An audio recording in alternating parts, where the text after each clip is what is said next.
Seminar ہوتے ہیں کہ اسلام کا معاشی نظام کیا ہے۔ دو آیتوں کے اندر معاشی نظام بھی اور سیاسی نظام بھی دونوں آ گئے۔ دو آیتوں میں عزیزان من، اللہ تزر وازرۃ وزر اخری وان لیس للانسان الا ما سعی، بات ختم دو آیتوں کے اندر۔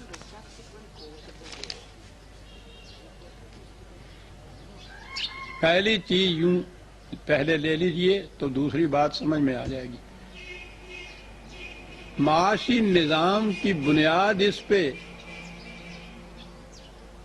کہ صلہ یا معاوضہ محنت کا ہے، سرمایہ کا نہیں۔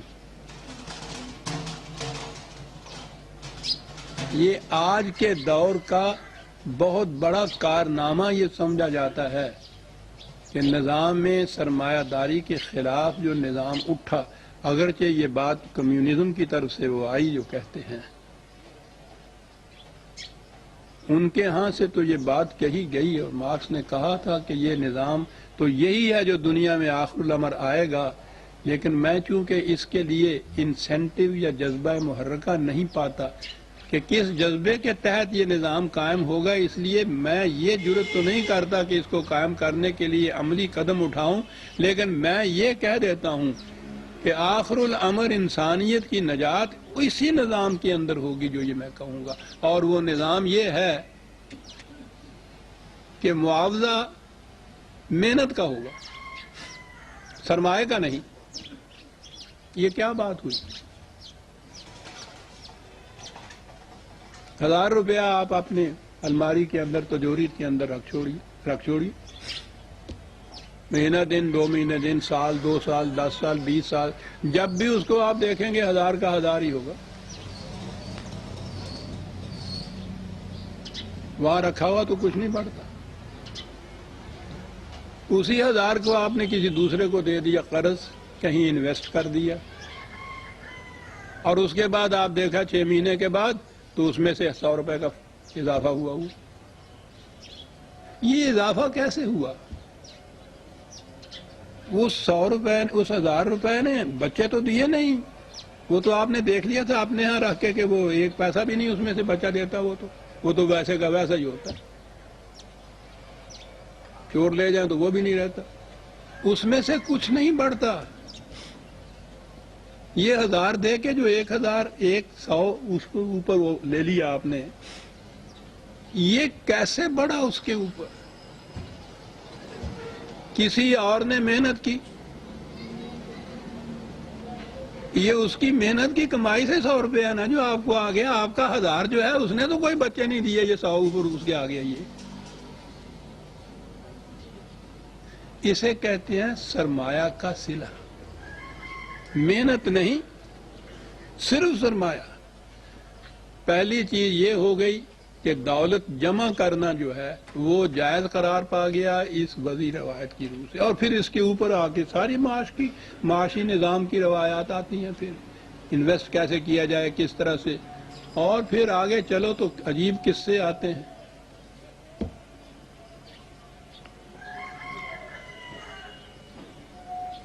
بنیاد یہاں آ گئی، وہاں یہ تھا کہ پورے کا پورا دے دینا ہے، جمع نہیں کرنا۔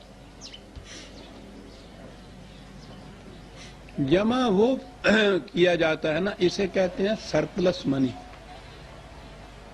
فالتو دولت، زائد دولت، اپنی ضرورت سے زیادہ جو ہوتا ہے سرپلس منی۔ یہ نظام سرمایہ داری کی بنیاد سرپلس منی پر ہے، جو ضرورت سے زائد اس کو جمع رکھنا، پھر اس کو دوسروں کو دے دینا۔ دوسروں کو دینے کی شکلیں بڑی مختلف ہوتی ہیں، ہر دور میں اکنامکس جو ہے وہ بدلتی رہتی۔ کسی زمانے میں تو صرف انفرادی ضرورت ہوتی تھی، ایک شخص کو ضرورت پڑتی تھی، غریب آدمی، اور وہ دوسرے سے قرض لیتا تھا، ذاتی انفرادی، اور اس قرضے کے اوپر یہ ہوتا تھا کہ صاحب تم سال کے بعد 10 روپے اس کے اوپر اور زیادہ ساتھ دینا، یہ وہ سود کہلا لیتا تھا۔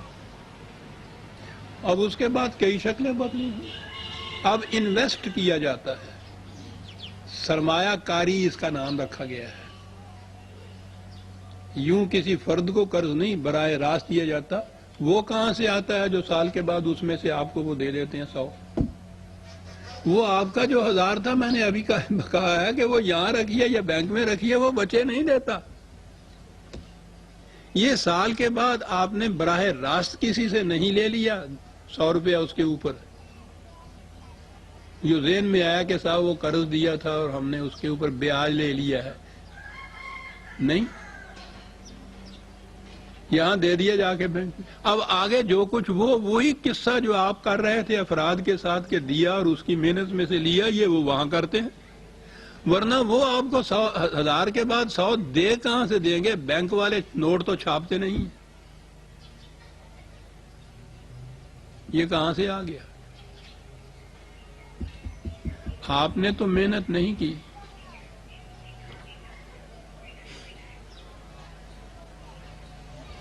محنت تو کسی اور نے کی ہے، وہ آپ کے سامنے بھی نہیں ہے، آپ کو اس کا علم بھی نہیں ہے، لیکن یہ تو بات ہے نا کہ کسی کی محنت کی کمائی ہے نا جو آپ کو زائد ملی ہے، آپ کی محنت کی کمائی نہیں، کسی اور کی محنت کی کمائی ہے۔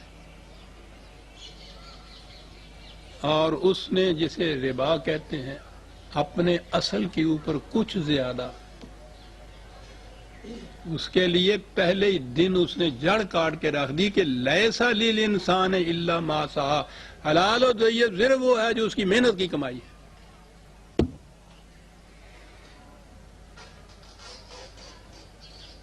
جو محنت کی کمائی نہیں، سرمایہ کی کمائی ہے، وہ ربا ہے۔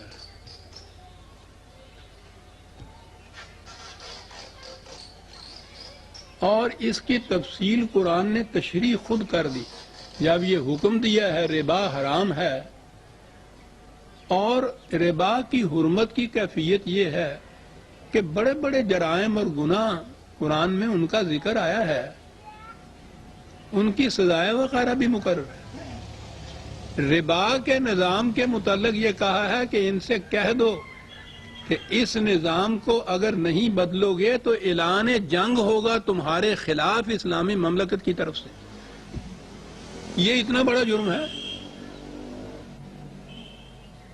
اس لیے کہ جو بنیادی معاشی نظام ہے آپ کے ہاں کا قرآن، اس کے الرغم ایک دوسرا نظام کھڑا کرنا ہے، یہ بغاوت ہی تو ہوتی ہے۔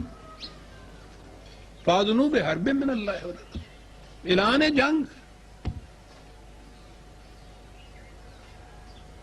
یہ اعلان کرنے کے بعد کہا کہ لوگوں نے دیے ہوئے تھے قرضے دوسروں کو، انہوں نے کہا کہ کیا کہا ہے؟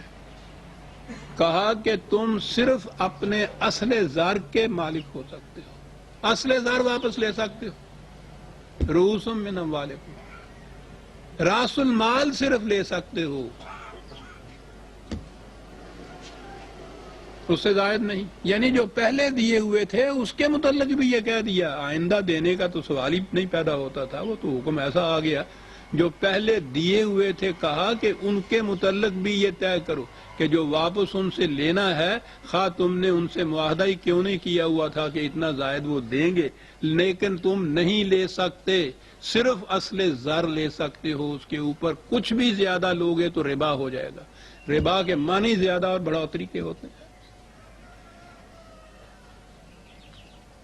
میں نے عرض کیا کہ اس کے بعد جب وہ تولا کے بعد آئے دوسری طرف آتا قلیلاً والا، تو باقی مال جمع ہوا تو پھر وہ جمع ہونا کہ گھر میں رکھنے کا تو فائدہ کچھ نہیں،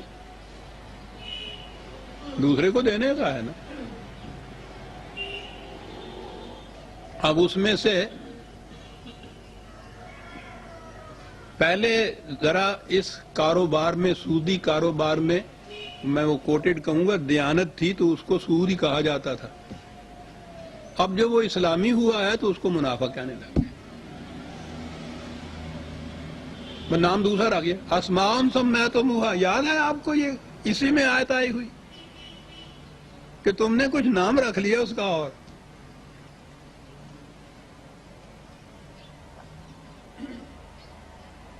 غریب ذمہ دار کسان کاشتکار آیا کہ صاحب مجھے 1000 روپیہ دے دیں تو ایک ٹکڑا زمین کا ملتا ہے، وہ میں لے لوں، محنت کروں گا، اس میں سے کچھ نکلے گا، بچوں کا پیٹ پالوں گا۔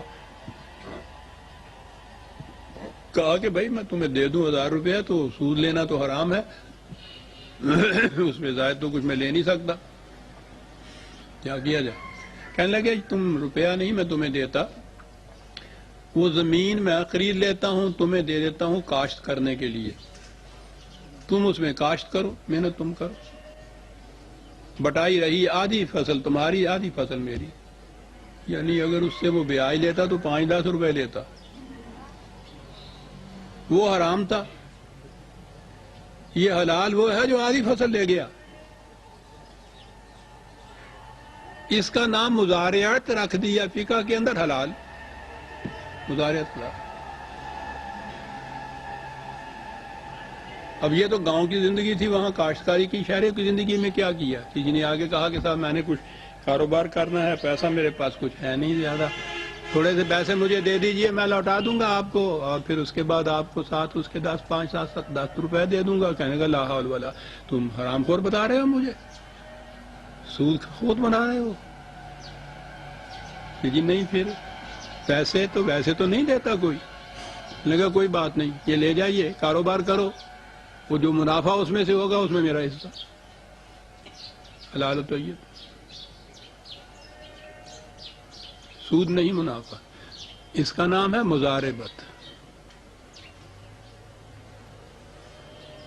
یہ سب حلال ہے۔ قرآن کا اصول عزیزان من اتنی لمبی چوڑی اکنامکس میں جانے کی بات ہی نہیں ہے، وہ تو بات وہ کرتا ہے جو ایک گدھا چلانے والا کسان بھی سمجھ لے اور بہت سے بڑا اکنامکس بھی سمجھ لے۔ آج بڑی سے بڑی اکنامکس جو ہے وہ اس اصول کے اوپر ہے کہ لیس للانسان الا ما سعی، معاوضہ محنت کا ہے، سرمایہ کا نہیں ہے۔ 1400 سال پہلے 4 لفظوں کے اندر پورا نظام معیشت کا دے دینا خدا ہی کے بس کی بات تھی، وہی دے سکتا تھا۔ دنیا اس کیپٹلزم سے تنگ آنے کے بعد جو آ رہی ہے دوسری طرف، تو وہ اس اصول پہ آ رہی ہے کہ معاوضہ محنت کا ہے، یہ اصول دیا جا رہا ہے آج۔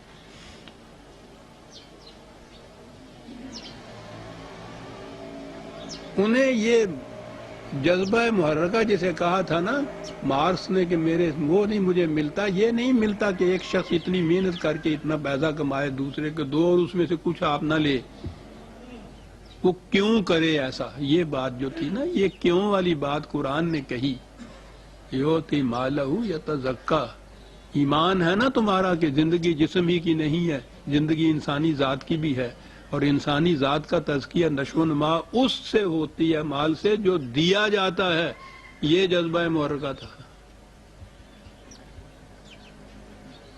اس پہ یہ بخوشی دیتا چلا جائے گا، اس میں یہ نہیں کہے گا کہ میرا حصہ باقی واپس میں دیتے ہو روپیہ تو 10 روپے یا 20 روپے ساتھ دو، اس نے تو دینا تھا۔ لیس للانسان الا ما سعی، اور اسی کے ساتھ دوسرا ٹکڑا جو معاشی نظام میں بھی آئے گا اور آپ کے سارے سیاسی، عمرانی، تمدنی، معاشرتی نظام میں بھی آئے گا، زندگی کے ہر گوشے میں آئے گا، اور وہ ہے کہ لا تزر وازرۃ وزر اخری، کوئی بوجھ اٹھانے والا دوسرے کا بوجھ نہیں اٹھائے گا۔ ہاں ہاں کیا نظام ہے عزیزان من، یہ باطل کا ہمارا نظام سارا یہ ہے کہ ذمہ داری کسی کی ہوتی ہے، اٹھا کوئی رہو۔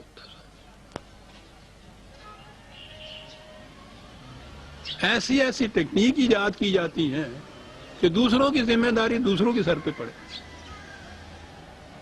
کہا یہ ہے نظام معاشی نظام کے اندر لیجیے تو بات صاف ہے، بوجھ ہے، دوسرا نہیں اٹھائے گا۔ اور باقی جتنے زندگی کے گوشے ہیں اس کے اندر اگر نظام یہ ہو کہ ہر شخص اپنی ذمہ داری خود اٹھائے، دوسرے کے سر پہ نہ لا دے، یہاں کوشش ہوتی ہے کہ ہر دوسرے کو لدو بنایا جائے کسی طرح سے، اس کے ذمہ ڈال دیے جائے، اس پہ ذمہ داری ڈال دی جائے۔ یہاں جتنا اونچا ہوتے چلے جاتے ہیں اس سٹرکچر میں، اتنا ہی اپنی ذمہ داریاں کم ہوتی جاتی ہیں، دوسرے کے اوپر زیادہ لاتے چلے جاتے ہیں۔ کا نظام یہ ہے۔ ہر فرد اپنی ذمہ داری آپ کو دے گا، کسی دوسرے کے کندھے پہ سر کے اوپر نہیں لا دے گا۔ کتنا عظیم اصول ہے۔ میں نے عرض کیا نا کہ اس کو پھیلائیے سیاست میں، تمدن میں، معاشرت میں، معیشت میں بھی۔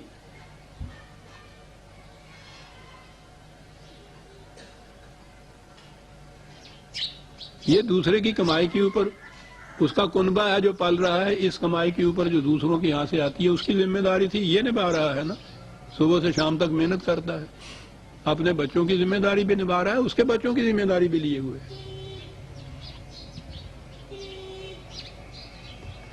اس چیز کو بطور اصول کے یاد رکھیے عزیزان من، کسی کی ذمہ داری لینا۔ قرآن کریم نے اس عبوری دور میں جب ابھی وہ نظام قائم نہ ہوا ہو، اس نے کہا ہے کہ فی اموالہم حق للسائل والمحروم۔ اس دور میں ابھی وہ نظام نہ قائم ہوا ہو اور اس طرف جا رہے ہو آپ، ایسے لوگ ہوں گے جو محنت کرنے سے معذور ہوں، اپاہج ہیں، بیمار ہیں، بوڑھے ہیں، محنت نہیں کر سکتے، یا جو محنت کرتے ہیں ان کی محنت کی کمائی ان کی ضروریات کے لیے پوری نہیں اترتی، کم رہ جاتی ہے۔ یہ سائل ہوتا ہے، وہ محتاج ہوتا ہے۔ کہا ان کی ضرورت پوری کرنے کے لیے انہیں دو کچھ۔ تو ظاہر ہے کہ یہ تو ہنگامی چیز ہے، کسی کی کمائی کم رہ جاتی ہے، یہ بھی ہنگامی چیز ہے، معذور ہے۔ یہ عبوری دور کے لیے ہنگامی طور پر کسی کی مدد کرنا، جسے آپ خیرات کہتے ہیں، یہ دے دینا، یہ اس دور کی چیز ہے۔ کسی شخص کی جو محنت کرنے کے قابل ہے، خود محنت نہیں کرتا، اس کی ذمہ داری کو اٹھا لینا قرآن کے اس حکم کے خلاف ہے۔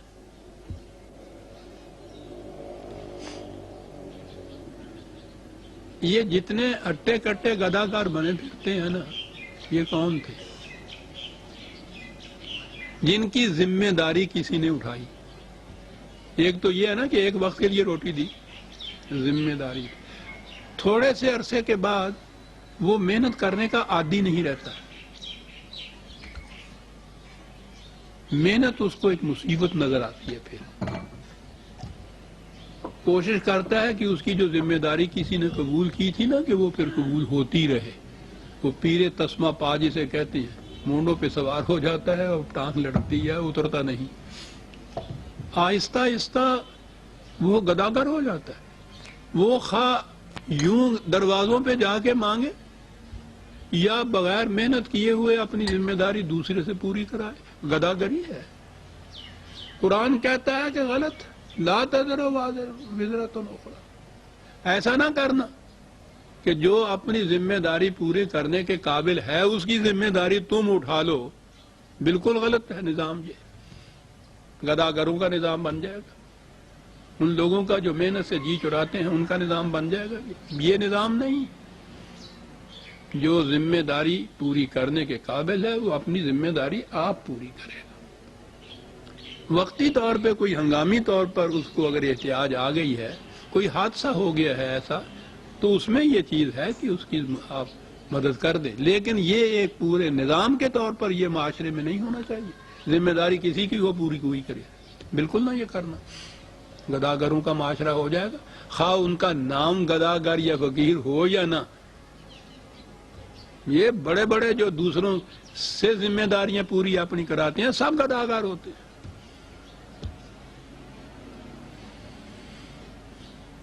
دو اصول دیے قرآن نے، ہر شخص اپنی ذمہ داری آپ پوری کرے گا، دوسرے پہ نہیں ڈالے گا، اور معاوضہ محنت کا ہوگا، سرمایہ کا نہیں ہوگا۔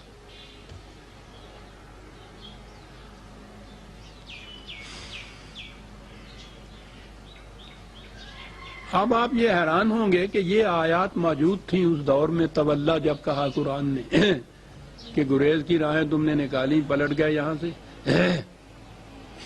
یہ آیتیں تو موجود تھی قرآن میں۔ پھر کیا ہوا؟ ان آیتوں کے متعلق کیا کہا گیا؟ وہ تولا کا لفظ بڑا عجیب ہے. انکار نہیں کرنا، گریز کی راہیں نکالنا.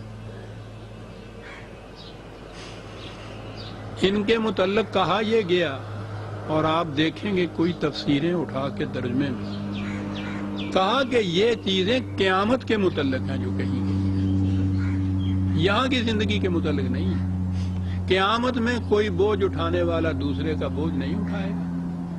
قیامت میں جو بدلہ ملے گا اپنے عمل کا بدلہ ملے گا، اپنی کوشش کا ملے گا، دوسرے کی کوشش کا ملے گا. قیامت کے اندر یہ بات ہوگی، یہاں کی بات نہیں ہے. یہ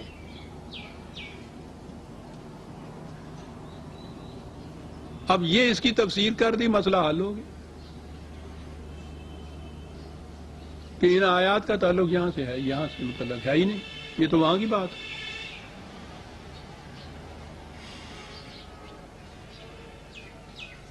ذرا آگے میں بات بتاتا ہوں. قرآن تو فوراً چور کی ماں کو مارتا ہے. ساتھ ہی آیت رکھی ہوئی ہے وَأَنَّ سَعْيَهُ سَوْفَ يَرَىٰ، اور نظام وہ ہوگا کہ ہر محنت کرنے والا اپنی محنت کا محصول سامنے دیکھ لے گا اپنے. تو قیامت کی بات ہے ہی نہیں، وہ تو سامنے کہتا دیکھ لے گا.